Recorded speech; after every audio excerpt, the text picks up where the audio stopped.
YouTube, and in this video we're going to give you an audio-visual tour of Minecraft's update history in 20 minutes. We're going to focus on the survival world on the Java platform. Right now we're in a desert pyramid that has been converted into a museum of Minecraft. We have books and maps that describe our personal history with the game. On these pillars we have the 18 updates that have transformed Minecraft during the past 10 years. Each update is accompanied with keywords that describe these new changes. Let's start the tour. Minecraft is an open-world, sandbox game that creates random maps where the player gathers resources and fight monsters at night. Basically, every unit of material is represented as a cube on a tightly packed grid, which can be destroyed and repurposed into items and buildings. When Minecraft came out as a fully fledged game in 2011, the developers established the same core game concepts that we see today. They created the overworld, the nether, and the end dimension. The end dimension is where you fight the end dragon and return back to your base. Version 1.1 became the first update to the Minecraft game, free of charge to users who have already bought the original version. This tradition would continue to this very day. In this update, they added bow enchantments to the list of available enchantments: power, punch, flame, and infinity. They also added beach biomes to the game. Looking back to the video graphics of this time period, we see that the individual blocks are granular and less colorful. In update 1.2, we have the beautiful addition of the jungle biome to the Minecraft world. This biome has a thick canopy of jungle trees, along with a thick undergrowth of greens on the ground floor. We also see jungle vines everywhere, as well as ocelots skulking in the bushes. In this update, they increased the build limit from 128 to 256 blocks, making it easier to build tall structures on top of the mountains. Underground, they added extensive mineshaft structures that are thousands of blocks long and several layers deep. These complex tunnels have random loot chests and dangerous cave spiders. The mineshafts, along with the existing caves, makes it easier to find metal ores deep underground. Finally, in this update, we have iron golems. These guardians of the village are strong defenders against evil mobs. They were introduced as a deterrent to the zombie sieges that would terrorize the villagers at night. With the iron golems, you need to be careful about friendly fire in the village, or they will turn on you. In version 1.3, Minecraft introduced trading with the villagers for the first time. The trade system involved 5 villager classes: butchers, farmers, blacksmiths, priests, and librarians. The villagers can trade random items with you and expand their trade network. The trading screen in version 1.3 requires more labor to switch between individual trade offers compared to version 1.14. Another difference is that the villager's profession is randomized at birth and cannot be controlled by job site blocks. Trading with the villagers allowed you to sell your surplus goods for emeralds, which is their local currency. Trading added a layer of complexity to the game and inspired players to mass-produce goods with redstone farms. The game also introduced desert pyramids and jungle pyramids to their respective biomes. Inside these temples are secret treasures waiting to be discovered. If you're brave enough to sidestep their deadly traps, you will encounter random treasure chests, including enchanted books and emeralds. Finally, ender chests were introduced to the game, and they are still one of the best tools to organize your inventory. You can place an ender chest anywhere on the map and access your inventory screen anywhere. Essentially, you doubled your inventory space by bringing this little guy with you. Version 1.4, the Pretty Scary update, was released and would mark the beginning of a new tradition of placing titles on the update. This Halloween-themed update introduced new monsters and tools to the game. The Wither was created as a powerful mini-boss that could be summoned by the player in order to collect rare loot. The Wither can be summoned anywhere in the world, but it requires 3 Wither skeleton skulls and soul sand to summon the creature. Once created, the Wither will fly up and shoot explosive projectiles down at the player. After defeating the Wither boss, you gain access to the Nether Star, which can be used to construct a beacon. The beacon is then placed on top of a pyramid of precious metals, like iron. When it is activated with a precious metal, it creates a beam of light that extends skyward and grants the player an enchantment power within a limited radius. These powers include speed, strength, haste, jump, resistance, and regeneration. Additional tools that were created in this update include the golden carrot and the anvil. The golden carrot is a potion reagent that can grant the player night vision or invisibility. The Anvil is a powerful enchantment tool that can combine, repair, and rename enchanted items. The next update is the Redstone update, which brought many new redstone blocks to the game. These redstone blocks are the cornerstone to any redstone farm, according to the Minecraft redstone community. We will briefly describe the following redstone blocks: hoppers, dispensers, droppers, and comparators. The hopper is a simple redstone block that allows you to transfer items between chests and other blocks that contain an inventory screen. The large opening on the top can suck down any items that you drop. When you place a chest full of goods on top of the hopper, the items will automatically be transferred down to the hopper's inventory screen.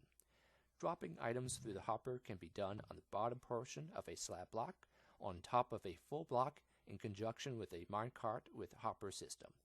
The hopper snout on this side points to the direction that the items will flow if connected to another inventory block. This can be used to create a hopper transportation line. The dropper and dispenser blocks are similar, as they both push items outward as either a dropped entity or as a specific interaction like an arrow fired from a bow. These specific interactions are many, and they can be researched online. Droppers can form transportation lines like hoppers, but they require a pulsating redstone signal. Finally, comparators are redstone blocks that compare, maintain, or abstract signal strength across multiple ports. A simple example of this product is the redstone clock.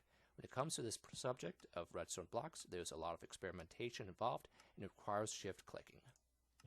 The horse update 1.6 introduced horses as your traveling companion. These horses come in different colors and they can be controlled by using saddles and leads. The horses have different attributes of speed, jump strength, and health. You can breed these horses with a golden carrot to mix and match their physical attributes and the offspring. In this update, we have name tags which can be used to name any mob in the game. This can be important if you want to permanently keep monsters in AFK farms, otherwise they would despawn. Finally, stained clay, or as they are currently called terracotta, was introduced in this update and became an active feature in later generated structures. Number 1.7, the update that changed the world, introduced new biomes and a reorganization of the old biome system, similar to update 1.18. In version 1.7, we see two new trees, acacia and dark oak, which can be harvested in the savanna and dark forest biomes respectively. The new dark forest biome has giant mushrooms and thick dark oaks everywhere, making it a perfect ambush point for monsters in the middle of the day. In this update, they significantly updated the fishing mechanics of the game by making it easier to profit from enchanted books, powerful items, and saddles.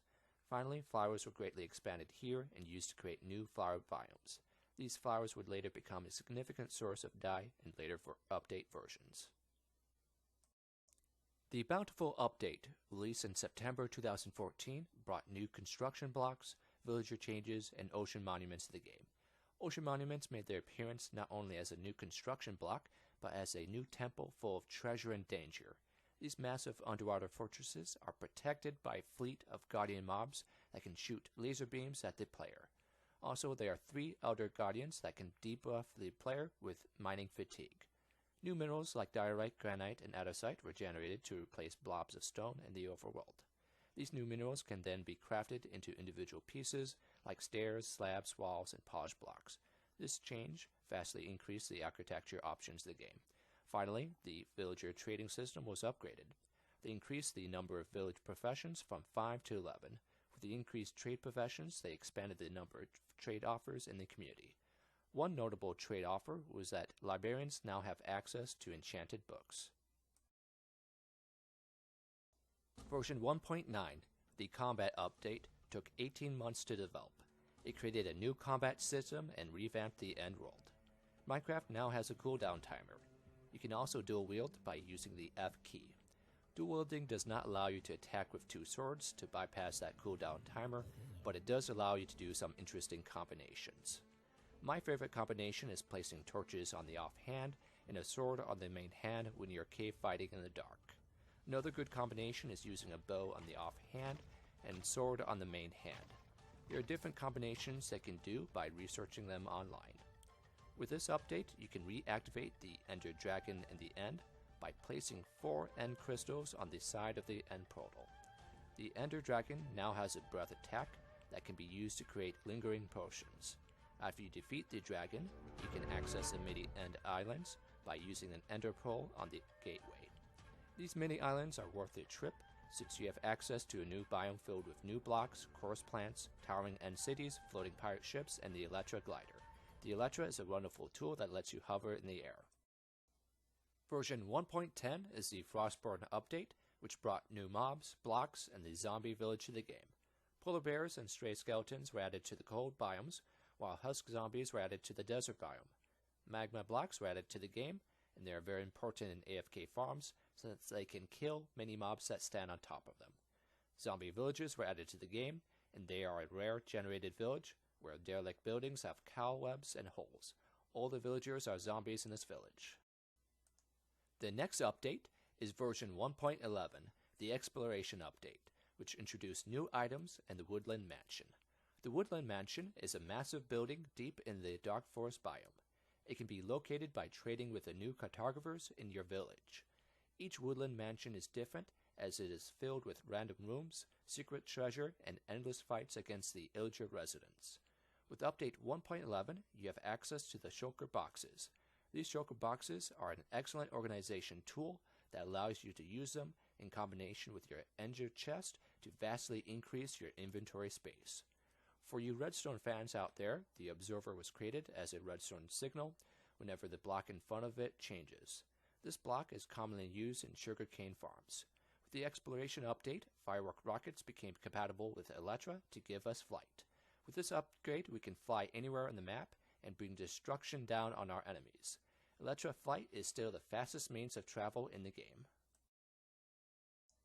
The World of Color Update is the 12th update to the game, and it focuses on the new color textures and a user-friendly recipe book. The new color texture is more vibrant and creates better graphics for the game than ever before. The 16 color pattern can be seen everywhere. The new banners, beds, wool, terracotta, shulkers, glass, concrete, and glazed terracotta. The glazed terracotta can create mosaic patterns dependent on their orientation. Finally, the recipe book was radically updated to change the crafting system by remembering all of the shapes and materials needed to create your products. This recipe book can save a lot of time in mass production when you use the Shift button to transfer stacks of items between your inventory screens. The update Aquatic in July 2018 brought many new exciting changes to the ocean world. What was once a barren ocean floor has now become populated with coral, kelp, seagrass, and mobs. Dolphins, fish, and turtles bring new life to the ocean biomes. They are now drowned zombies with tridents that inhabit the ocean deep. Under the sea, you have shipwrecks full of random loot with secret treasure maps. You will then explore these treasure maps to find buried treasure in the heart of the sea. The heart of the sea is used to create a conduit or an air-breathing dome where you can easily build your underwater base. Version 1.13 introduced some excellent transportation choices to the game. The bubble column from soul sand and magma block can be used to create water elevators for the player. Blue ice can be used to create a nether highway where sledding on top of the ice can achieve a top speed of 580 meters per second. Finally, phantoms became a real menace in this update as they will attack any player who stays up past their bedtime. Only a bunch of kids would vote for that mob. Version 1.14, the Village and Pillage Update, changed the graphics texture in the game and brought new features to the NPC village. Trading with the villagers was updated to include 13 professionals and many new trade items. The village population is now determined by the number of beds. The number of professionals is controlled by the number of specific job site blocks. These job site blocks are now linked to the villagers' daily routine of working, socializing, and sleeping. Trading with the villagers is easier with the new trading inventory screen. Trading is also easier as each villager has a professional rank on their uniform listed from novice to master. These new changes makes it easier to find old trading partners and control the number of professionals in the village. In this update, they significantly diversified the village architecture between the different biomes. They also made many texture or graphic changes to the mobs and items in the game. It took some time to recreate ourselves to the new graphics, but it was worth it.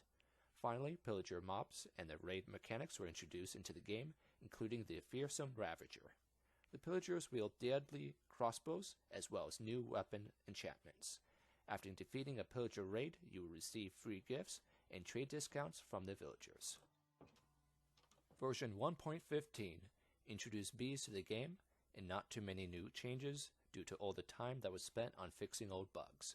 This simple update happened in December 2019 and introduced bees and honey blocks to the game. These bees decrease the pollination time of your crops and they can gather honey.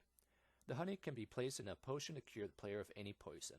Honey blocks can be used to create traps and create flying redstone machinery. Moving on to version 1.16, the Nether update overhauled the Nether world. It brought 4 new Nether biomes to the game: the volcanic pillars of the Basalt Delta, the undead Soul Sand Valley, the beautifully thick Crimson Forest, and the Teal Warped Forest. These new biomes have new mobs such as hoglins, striders, and piglins. With piglins, you can trade gold with them to get random nether materials.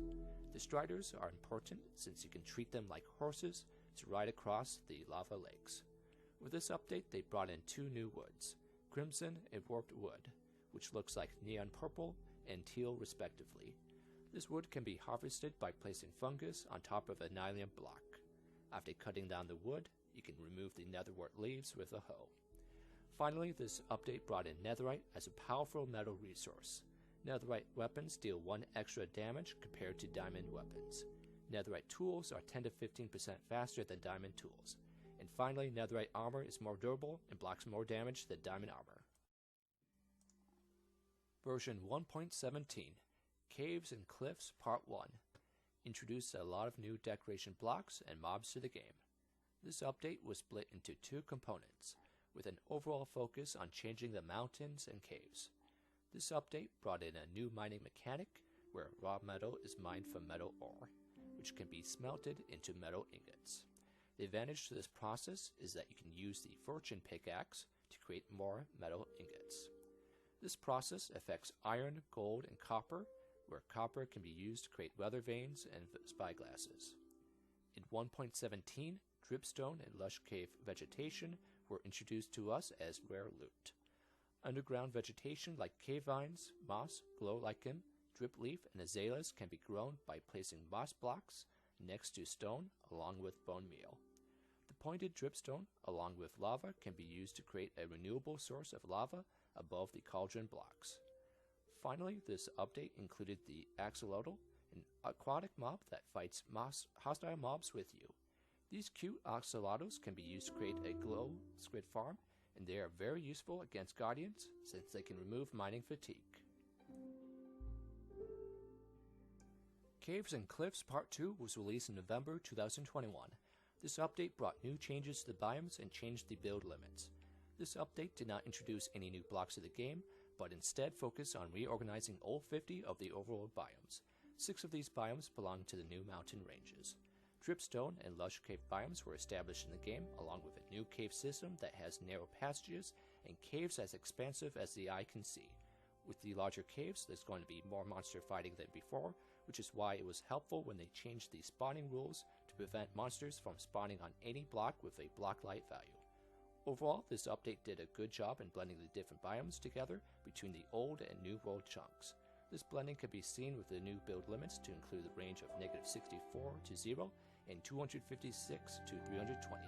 The upper limit allows you to build structures on these new and tall mountains. The lower limit, which we will call the subterranean, replaces the bedrock layer with deep slate blocks and more caves.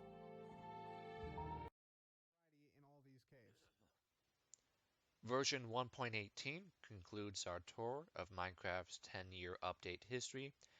This video focused on the Java survivor aspect to the game.